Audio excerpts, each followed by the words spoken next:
The History of the World podcast, written and presented by Chris Hasler.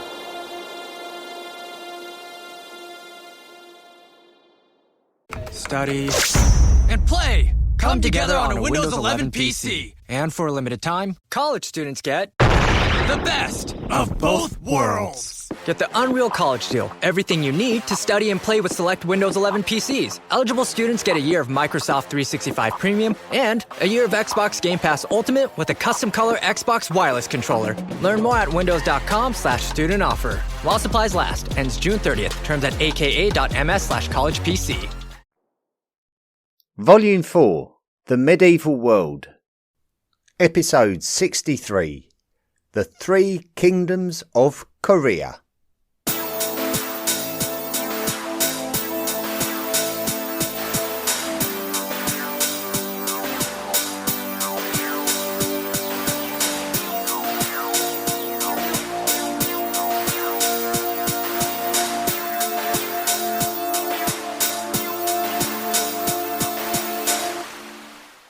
The next episodes of the History of the World podcast are going to cover most of the complete history of the Korean peninsula, from prehistory through to the beginning of the 20th century. Unlike Japan, Korea had a land connection with the Asian mainland, so it was far more exposed to Asian cultural innovations than the Japanese islands. Having said that, the sea journey from Korea to Japan is only just over 100 miles, so it is safe to assume that there was historically a regular interaction between the peoples of the Korean peninsula and the Japanese islands. The Korean peninsula was a fruitful place to live, with good agricultural land and long coastlines which supported fishing communities. With Korea being in close proximity to China, innovations such as pottery reached Korea at a very early time compared to cultures globally. Although pottery can be dated back to around 10,000 years ago, there is no real evidence of agriculture earlier than 5,500 years ago. One of the most important innovations to enter the Korean peninsula was rice cultivation. Although some societies were cultivating some wild grains and integrating domestic rice from the introduction of general agriculture, there appears to be a significant upsurge from around 1500 BCE onwards. And this also seems to be where societies and settlements enlarged and prospered. Rice was just one of many crops cultivated in the Korean peninsula after their own agricultural revolution. And bronze production is evidenced by the middle of the first millennium BCE, followed by ironmongery a few centuries after, all of which are believed to have been introduced through Chinese societies. The history of Korean societies is structurally very similar to other areas of the world. Time and time again, we see that societies have an ancient written history of the origins of their people. And these written histories seem to always portray an origin that their people can be proud of, and one that commands respect from their neighbouring societies. Often we find that written histories demonstrate a relationship to spiritual ancestors or deities who would often have supernatural abilities, such as the ability to influence nature. In more modern times, when we entered the scientific age, we would discover that archaeological evidence could stand in the face of these written mythological histories and cause us to question their veracity. However, we are still fond of these written mythologies, and even though the stories are quite fantastic, we still do not want to dismiss them as rubbish, and have a desire to explore connections between mythology and reality. Our desire to discover the city of Troy is a great example of this. The Chinese mention a nation of peoples called Choson, which has become a name that resonates with Koreans throughout their history, and it is still used in North Korea's name for itself, although not in South Korea's. As such, when we are referring to this first ancient nation that the Chinese recorded, we call it Joseon instead. The prefix go in this case means ancient, so Joseon is effectively the ancient nation of Joseon, not to be confused with the more recent uses of the name Joseon. This is a little bit confusing for those of us following the History of the World podcast episode by episode, as in our Japanese episodes, emperors whose name started with the prefix go would find that this prefix actually meant later to distinguish it from an earlier monarch with the same name. There is a loose connection between Korean and Japanese languages, but it is very loose, and scholars argue about the specific nature of the connection, such is its ambiguity.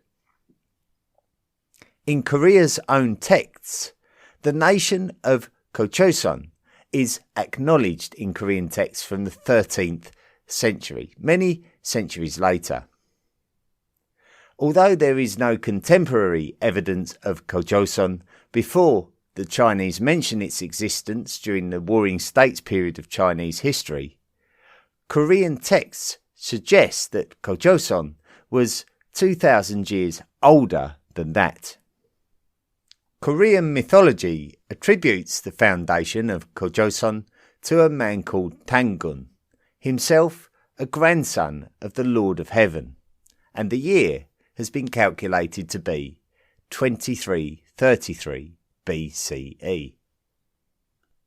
Both North Korea and South Korea recognise October the 3rd as Kaechonjal, translated as the day the sky opened, their national foundation day, and in South Korea it is a public holiday. A Chinese legend tells us of a character called Jisoo, who was close to the Chinese imperial court during the 11th century BCE, when the Zhou dynasty overthrew the Shang dynasty. These two dynasties were covered in both volumes 2 and 3 of the podcast. According to legend, the first Zhou ruler, King Wu, enfeoffed the land of Chaotian to Jisoo. Now, Chaotian in Chinese refers to Korea, or Joseon as it is called in Korean. The translation of Jisoo's name in Korea is Kija, so this period of Korean history is called Kija Joseon. According to legend, Kija brought agriculture, silk production and literature to Korea, although we do not have any evidence of Korean literature until a much later period in time. Some historians doubt the existence of Kija, but I often like to point out that many legendary stories can be shown to be based on something, even if the specific story itself is a little unbelievable. Historically, Koreans have demonstrated a mixture of feelings regarding taking the origin of their civilization from a respectable source such as China, compared to having nurtured their own history from Proto-Korean roots. During the earliest years of Han Dynasty rule in China, in the far northeast of China, just northwest of the Korean peninsula, existed the Kingdom of Yen. Yen was a part of Han China, despite being a kingdom in its own right. But the relationship between Han China and the Kingdom of Yen was often precarious in these early years. King Lu Wan of Yen originally showed loyalty to the Han Emperor, but would find that his loyalties were compromised by pressures imposed by the Xiongnu tribes to his north. One of Lu Wan's military generals, Wei Man, fled to Kija Joseon in the Korean peninsula with a large number of followers.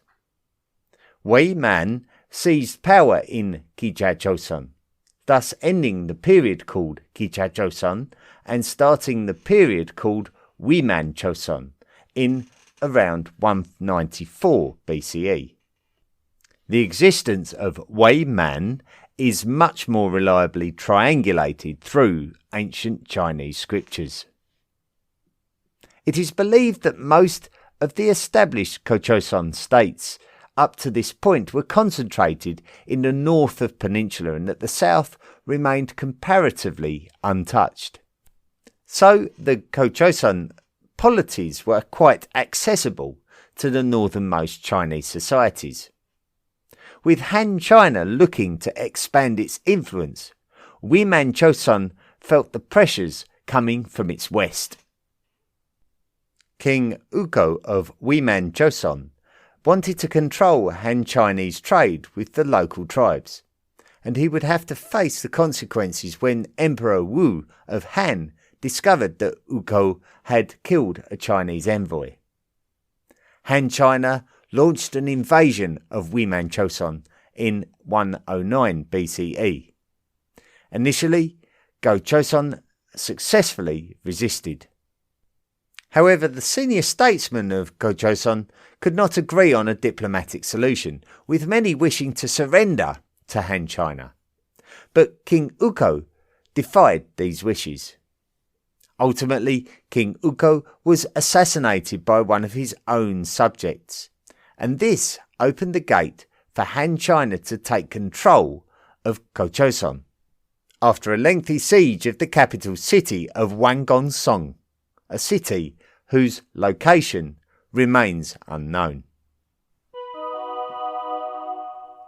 After the Chinese conquest. This next part can be a little bit confusing, but it is important because it describes a cultural difference between North and South Korea, which can be recognised right up to the modern day. The reason why it is confusing is because the societies that were forming in the south of the Korean peninsula are referred to as Han people, not the same as the Han dynasty of China. That is a different Han. We can distinguish the Han people of Korea as Samhan, which literally translates to three Hans, which refer to the three polities of Han people in southern Korea, they being the Pyeonhan, the Jihan and the Mahan. In the north, the lands occupied by Joseon were now under the control of the Western Han, which were the earlier Han dynasty of China. Those lands that were now under the control of Han China in the north were turned into commanderies, which were typical administrative regions of China. Only 4 commanderies were established during the first year or two of Han Chinese hegemony. From this point on, Han culture started to gradually supplant Joseon culture. 2 of the commanderies became quite powerful and absorbed the other 2. The 2 powerful commanderies were called Lulang and Shantu. Within the Shantu commandery existed a peoples called the Korea, and it might have been that the Korea were quite militant towards the commandery, although details of the first known Korea peoples is sketchy and scholars make educated guesses about their earliest activities. We do know that the Korea would become a very significant part of Korean history. It is suggested that Korea was established by a prince called Chumo, who migrated southwards from the ancient kingdom of Puyo, found in the north of Manchuria. You may recall that the Han dynasty of China was briefly interrupted by a Chinese official called Wang Meng at the beginning of the 1st century. The Lulang commandery attempted to secede from China during this period, but it was not successful. Korea would look to take advantage of the power vacuum created there.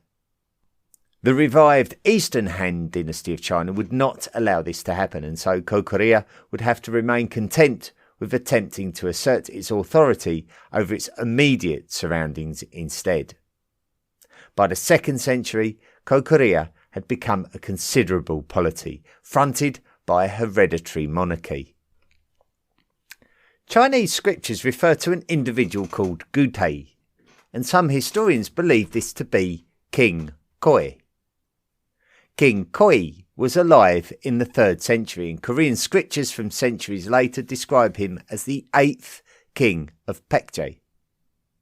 Archaic Korean scriptures consider the kingdom of Baekje to have existed from the 1st century BCE, but more contemporary Chinese scriptures describe Gutei as the founder of Baekje, and this is at a later time. The kingdom of Baekje emerged in the area of the southwest of the peninsula that had been occupied by the Mahan. Its geographical position made it an intermediary between Chinese and Japanese cultures. By this period in history, the Han dynasty of China had lost control of China and fragmented as a consequence.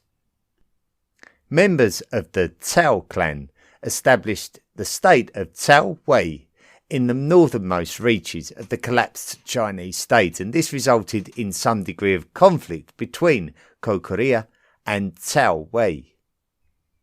Cao Wei battled with Korea and caused a great deal of economical stress for Korea, and as a consequence, Korea had to make some fundamental changes to its political stability.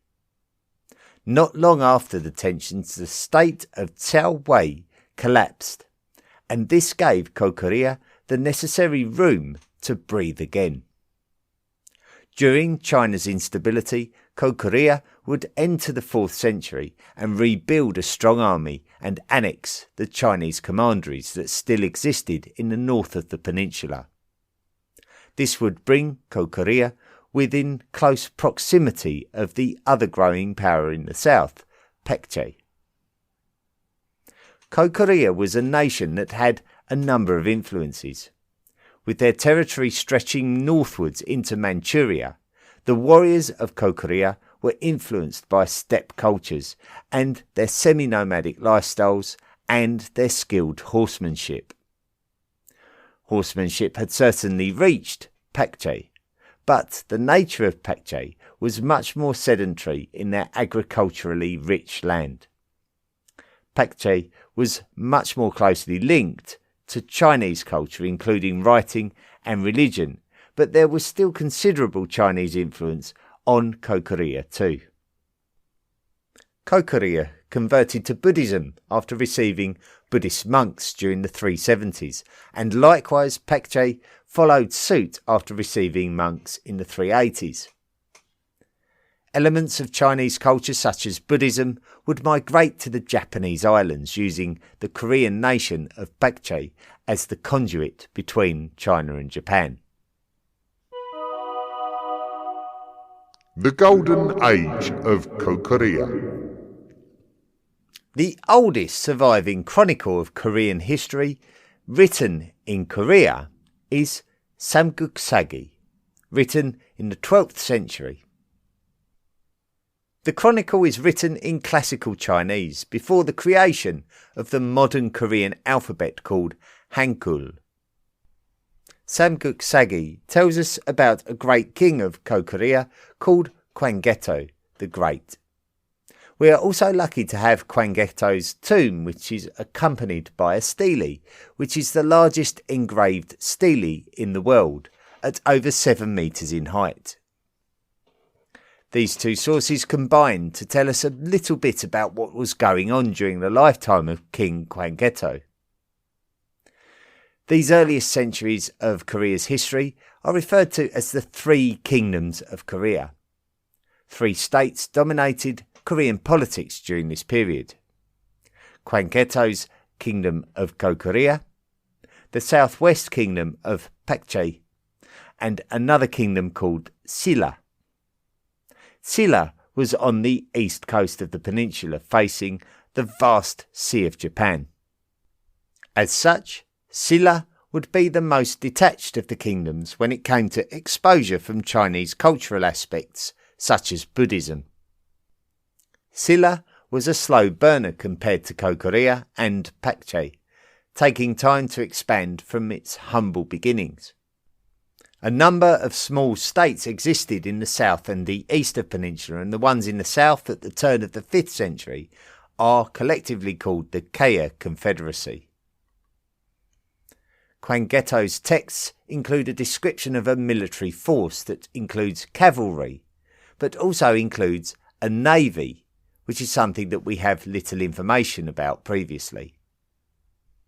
The information about the legendary beginnings of the state of Kokorea, found in the much later Samguk Sagi, refers to Prince Chumo, the founding monarch of Kokorea from the 1st century BCE, and he is also mentioned on the stele.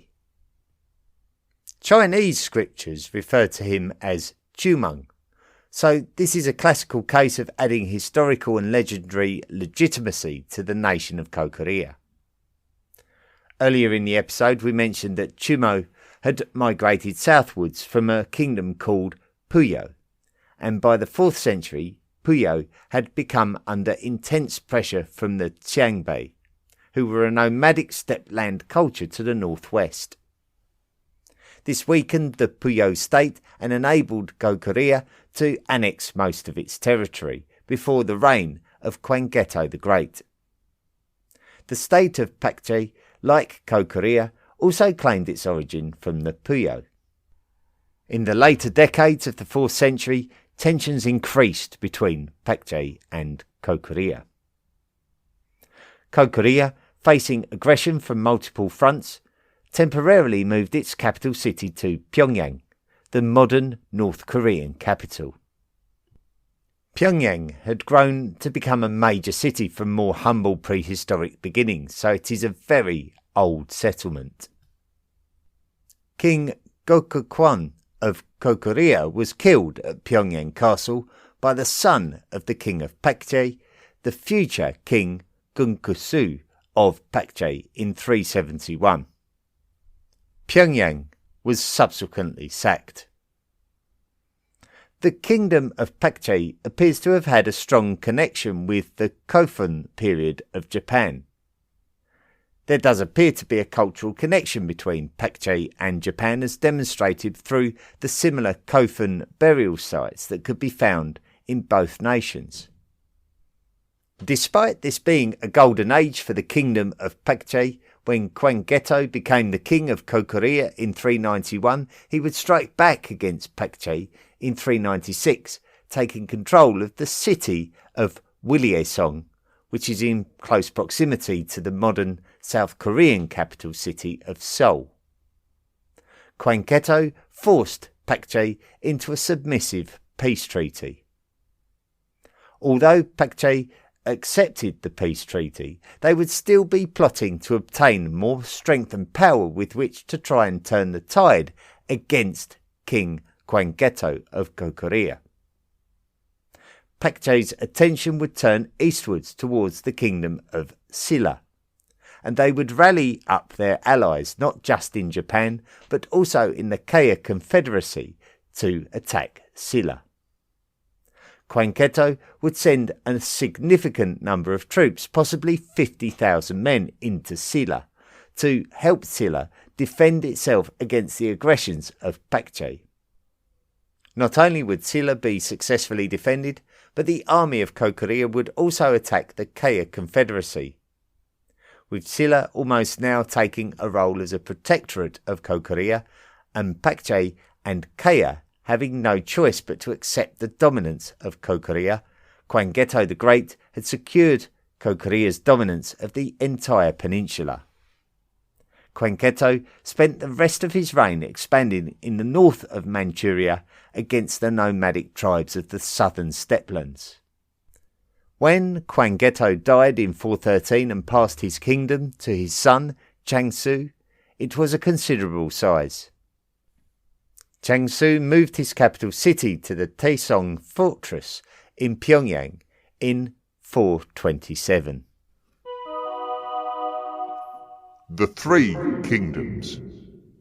Historians recognise that there were three kingdoms in Korea during these early centuries, those being Kokorea, Pakche and Silla. But we also recognise the Kaya Confederacy, which during the early 5th century was consolidated by the city-state of Taegaya due to external pressures created by Korea dominance. Historians call this the Three Kingdoms period of Korean history due to there being three significant warring factions within Korea, but we do recognise other city-states existing in the Korean peninsula during this period also. As we already discovered, the state of Silla was subject to attacks from Pakche, and Silla would approach Korea for help. This opened the door for Korea to move into a position of dominance over the entire peninsula. Now, both Pakche and Silla recognised that they would be better off forming an alliance to prevent Korea imposing its will on them both. Korea understood that power would be better consolidated in the south of their area of influence, closer to the civilised nations of the south. Korea would continue to push Pakche southwards away from the modern city of Seoul and the important Han River. Going into the 6th century, and while Korea dominated the north, Pakche would attempt to make moves to subjugate the Kaya Confederacy in the south. This would improve the closeness of Pakche to its traditional allies in Japan, but it would also be a concern for its ally against Korea, namely Silla, who risked being completely overwhelmed by its powerful neighbours. At least Silla knew that they had a strong political alliance with Pakche. With Korea, Pakche and Japan now strongly leaning towards Buddhism, the Kingdom of Silla, under their king Pophung, adopted Buddhism as its own state religion in the early 6th century. It would be under his grandson, Chinung, that Silla's position in the world would change considerably. The rise of Silla. King Chinung and his reliable Silla military sought to fought back against Korea dominance, and would encourage Pakche to conduct a combined attack of Korea and push it back north of the prosperous Han River system. So the campaign happened with both Silla and Pakche pushing northwards, with the Kaya Confederacy also supporting the move. Pakche, under its king Sung, was itself attempting to navigate through a cultural revolution by strengthening its ties with China and renaming its state Nampuyo, which translates to Southern Puyo, a reference back to Pakche's legendary origins. This may have been a way to spite Korea, who also claimed Puyo origins. Both King Sung of Pakche and King Chinung of Silla commissioned a northward offensive against Korea and its position in the Han River Valley, and it was a successful offensive. Both Pakche and Silla expanded their respective territories northward, and the two kings made an agreement about the partitioning of lands. Silla was now able to enjoy control of a portion of the Han River Valley, but in order to reach the open sea and maritime trade routes of China, Silla would have to enter newly reclaimed Pakche territory to access the mouth of the Han River. So King Chinung was keen to take control of as much Han River Valley territory as possible, and betrayed the alliance that Silla had with Pakche by entering a secret alliance with Korea. King Sung decided that he needed to challenge Silla's attempted dominance of the valley, so he called on allies from the Kaya Confederacy and Japan and attacked Silla at Gwansan Fortress in 554. Despite King Sung capturing the fortress, King Chinung sent for reinforcements and managed to capture King Sung while he was in transit, and this led to his execution. Despite initially struggling, King Chinung of Silla had defeated Pakche, and from being the weakest of the three kingdoms, was now looking like the strongest of the three. With Pakche pushed out of the Han River Valley, Silla went on to subjugate the Kaya Confederacy. The influence of Tang China. China had been disunited for some time until the Sui dynasty came to power in the late 6th century. The Sui had ambitions of conquering Korea and exhausted too much resource in their failed attempts to do so, and this led to the collapse of Sui China and the rise of Tang China. Despite Chinese dynasties having a huge pool of manpower available to them, the rugged terrain and strained supply lines caused China to return home empty-handed from the vast Korea territory. Tang China would take their turn to attack Korea in 645.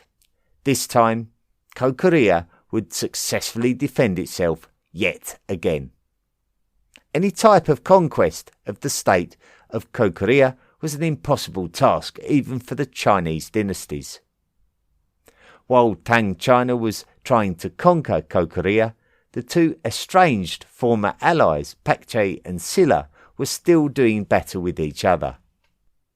In the Kingdom of Silla, a style of caste system had emerged where the ruling elite were referred to as Sungol, which can be roughly translated as sacred bone, and the class just below were referred to as Jinkol, or true bone. Jinkol would not be permitted to rule the kingdom, unlike Sungol. During the 7th century, Silla would have two female rulers in succession. First, Queen Sundog, and then after that, Queen Chindog. Queen Chindog was very keen to reach out to neighbouring nations for help in her ongoing war against Pakche. So she would use a man called Kim Chun-chu as an international diplomat to achieve an alliance.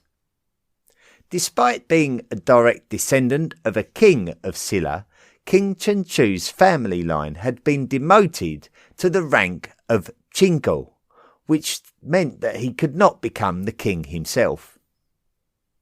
Kim Chun-chu had a very important role to play at court, however. Kim Chun-chu appealed to Korea, who had nothing to offer considering that it was defending itself against Tang China. So Kim Chun-chu would then appeal to Tang China, who were happy to obtain a Korean ally that could sway the balance of power in their ongoing battles against Korea. As a result, some of Silla's culture became Sinicized, or in other words became influenced by Chinese cultures to symbolise the new alliance. When King Chindog of Silla died in the year 654, there was nobody in the Sungol class that could take the throne, as Queen Chindog died without an heir.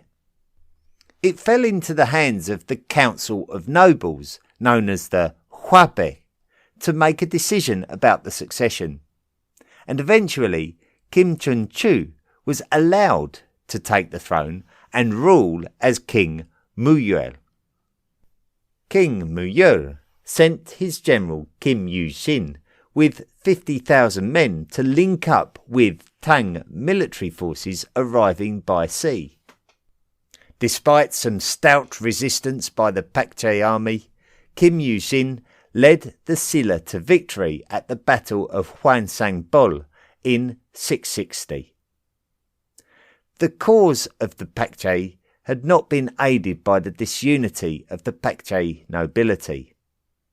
Now Pakche had collapsed and many of the nobles fled to Japan. With Pakche now out of the picture, both Silla and Tang China turned their attention to the state of Korea. The death of the Korea king Yonggesemun in 666 and the ensuing succession crisis created just the opening that the Silla-Tang alliance needed. By 668, the city of Pyongyang had fallen to the alliance, and the destruction of Korea state was complete. Now, Silla was the only significant kingdom remaining in the Korean peninsula, and they were ready to consolidate their position as such. The Tang, however, wanted to create Chinese protectorates out of the conquered kingdoms and turn Silla into a vassal state. This was never part of the plan for Silla, and so a Silla-Tang war broke out in 670, which lasted for 6 years, with the result being that without a Korean ally, Tang China would once again find its resources stretched and had to be content with only having influence as far as the Taedong River Valley, which is the river that runs through Pyongyang. The rest of the peninsula was unified under Silla control.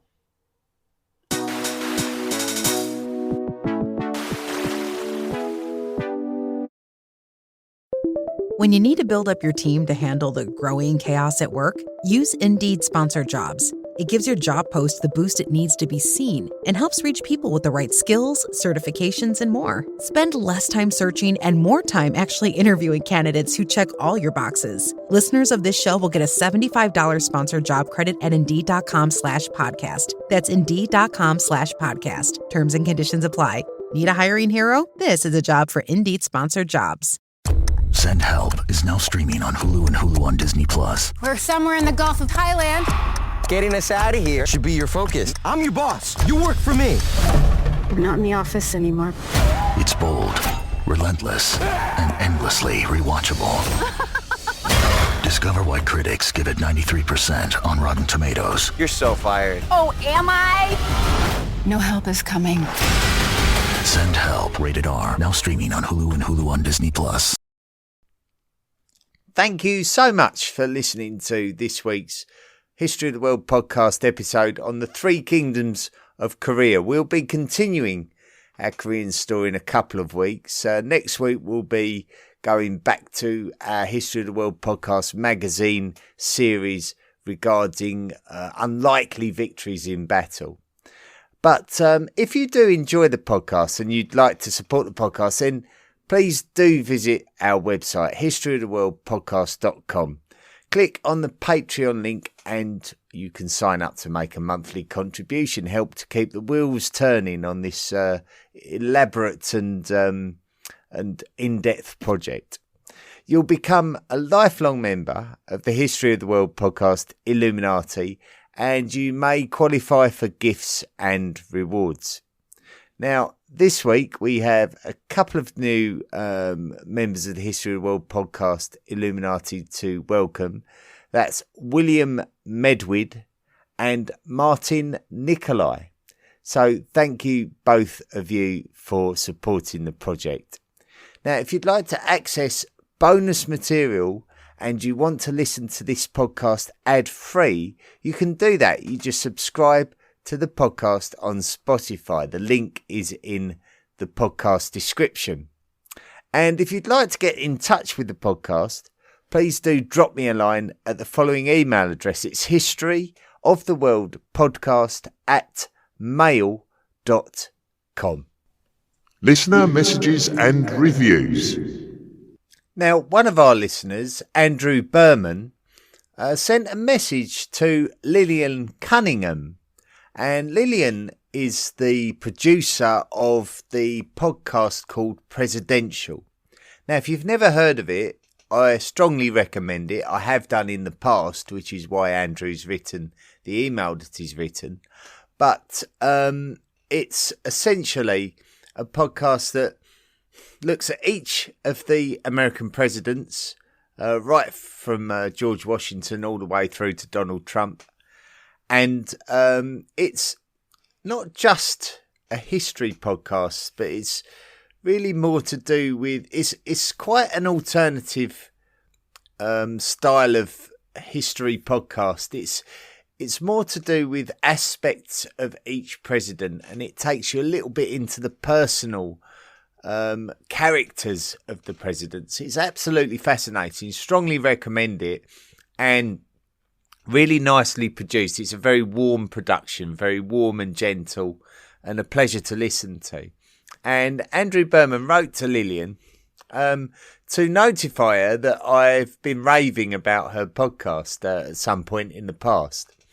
And Lillian has written back to Andrew, and I've been watching the email exchanges.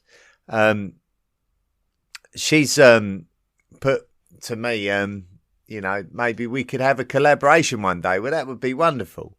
But thank you very much, Andrew.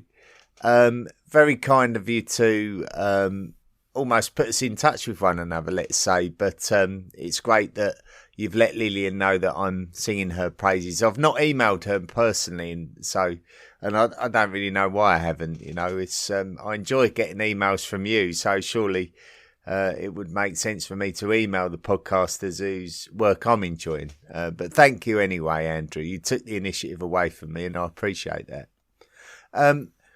Now, one of the History of the World podcast Illuminatis we introduced this week, Illuminati members, I should say, is Martin Nicolai, but he's also written a brief note on the Patreon page, and it says Dr. Martin Nicolai, so he's not just a Martin Nicolai, he's a Dr. Martin Nicolai. He's put, I have a PhD in history and have often taught the grade 11 and grade 12 world history courses at my school.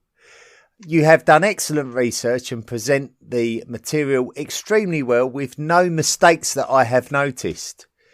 I especially appreciate the care with which you pronounce names and places in different languages. Your accents are very good indeed, and you do not have to apologise for them.